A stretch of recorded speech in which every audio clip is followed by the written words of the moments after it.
in the town. He's an old inhabitant, but even now hardly understands English, and most of the time he's so drugged with opium that if he did hear he'd never understand. He was certainly blind to the world that lunchtime, because my friend, Simmons, I mean, noticed it." "Indeed!" Cleek stroked his chin thoughtfully for some moments. Then he sniffed to the air and uttered a casual remark. "Fond of sweets still, are you, Mr. Wilson? Peppermint drops or aniseed balls, eh?" Mr. Narkom's eyes fairly bulged with amazement, and young Wilson flushed angrily. "I am not such a fool as all that, Mr. Headland," he said quickly. "If I don't smoke, I certainly don't go about sucking candy like a kid. I never cared for 'em as a youngster, and I haven't had any for a cat's age. What made you ask?" "Nothing. Simply my fancy."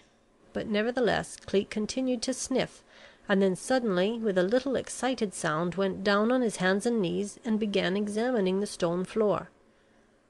"It's not possible. And yet I must be right," he said softly, getting to his feet at last. "A rope of fear was what he said, wasn't it? A rope of fear." He crossed suddenly to the safe, and bending over it, examined the handle and doors critically. And at the moment Mr. Brent reappeared. Cleek switched around upon his heel and smiled across at him. "Able to spare us a little more of your valuable time, Mr. Brent?" he said politely. "Well, I was just coming up. There's nothing really to be gained here. I've been looking over the safe for fingerprints, and there's not much doubt about whose they are. Mr. Wilson here had better come upstairs and tell us just exactly what he did with the notes and..." Young Wilson's face went suddenly grey. He clenched his hands together and breathed hard like a spent runner. "I tell you they were gone!" he cried desperately. "They were gone! I looked for them and didn't find them. They were gone! Gone! Gone!" But Cleek seemed not to take the slightest notice of him, and swinging upon his heel, followed in the wake of the manager's broad back, while Wilson perforce had to return with Mr. Narkom. Halfway up the stairs, however, Cleek suddenly stopped, and gave vent to a hurried ejaculation. "Silly idiot that I am!" he said crossly. "I have left my magnifying glass on top of the safe, and it's the most necessary tool we policemen have. Don't bother to come, Mr. Brent, if you'll just lend me the keys of the vault. Thanks, I'll be right back."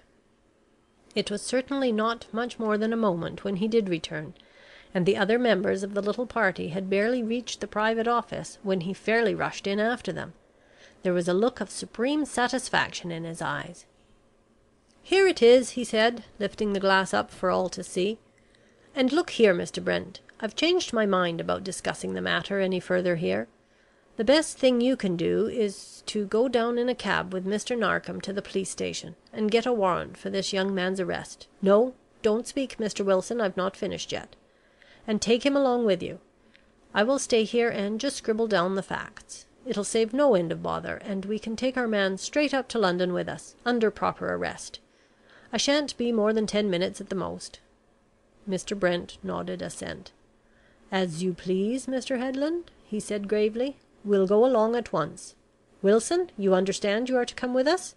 It's no use trying to get away from it, man. You're up against it now. You'd better just keep a stiff upper lip and face the music. I'm ready, Mr. Narkom." Quietly they took their departure, in a hastily found cab, leaving Cleek, the picture of stolid policemanism, with notebook and pencil in hand, busily inscribing what he was pleased to call the facts.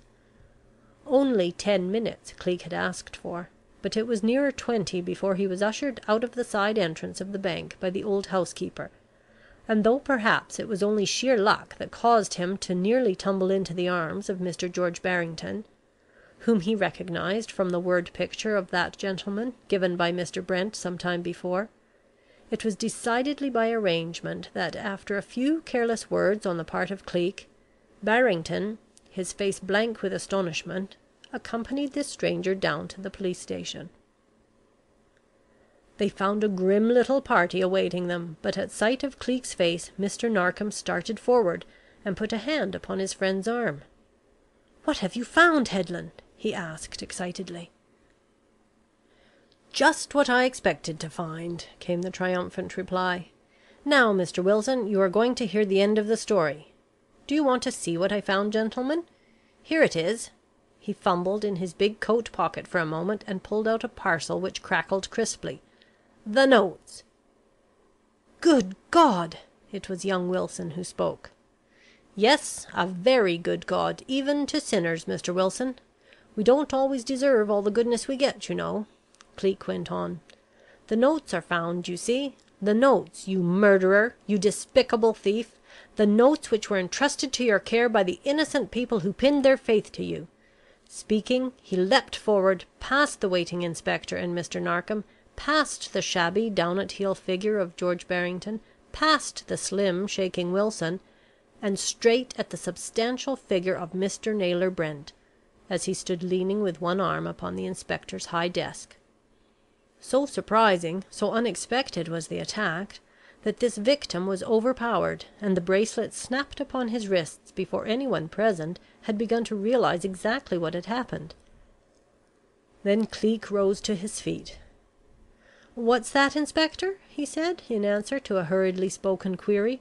"A mistake? Oh dear, no. No mistake whatever. Our friend here understands that quite well. Thought you'd have escaped with that £200,000 and left your confederate to bear the brunt of the whole thing, did you? Or else young Wilson here, whom you'd so terrorized? A very pretty plot indeed, only Hamilton Cleek happened to come along instead of Mr. George Headland, and show you a thing or two about plots." Hamilton Cleek! The name fell from every pair of lips, and even Brent himself stared at this wizard whom all the world knew, and who unfortunately had crossed his path when he least wanted him. "Yes, Hamilton Cleek, gentlemen, Cleek of Scotland Yard, and a very good thing for you, Mr. Wilson, that I happened to come along. Things looked very black for you, you know, and those beastly nerves of yours made it worse. And if it hadn't been for this cad's confederate..." "Confederate, Mr. Cleek?" put in Wilson shakily. I don't understand. Who could have been his confederate?" "None other than old Ramagee," responded Cleek. "You'll find him drugged as usual in the Rose and Crown. I've seen him there only a while ago. But now he is minus a constant companion of his. And here is the actual murderer." He put his hand into another capacious pocket and drew forth a smallish glass box. "The rope of fear, gentlemen," he said quietly. "A vicious little rattler of the most deadly sort. And it won't be long before that gentleman there becomes acquainted with another sort of rope. Take him away, Inspector. The bare sight of him hurts an honest man's eyes." And they took him away forthwith, a writhing, furious thing, utterly transformed from the genial personality which had for so long swindled and outwitted a trusting public. As the door closed upon them, Cleek turned to young Wilson and held out his hand. "I'm sorry to have accused you as I did," he said softly, with a little smile. "But that is a policeman's way, you know. Strategy is part of the game. Though it was a poor trick of mine to cause you additional pain. You must forgive me. I don't doubt the death of your father was a great shock, although you tried manfully to conceal the relationship. No doubt it was his wish, not yours." A sudden transformation came over Wilson's pale, haggard face. It was like the sun shining after a heavy storm. "You knew?" he said over and over again. "You knew? Oh, Mr. Cleek, now I can speak out at last. Father always made me promise to be silent. He wanted me to be a gentleman, and he'd spent every penny he possessed to get me well enough educated to enter the bank. He was mad for money, mad for anything which was going to better my position, and I was afraid when he told me about the notes, he might be tempted. Oh, it was dreadful of me, I know, to think of it, but I knew he doted upon me. I was afraid he might try and take one or two of them, hoping they wouldn't be missed out of so great an amount. You see, we'd been in money difficulties, and were still paying my college fees off after all this time.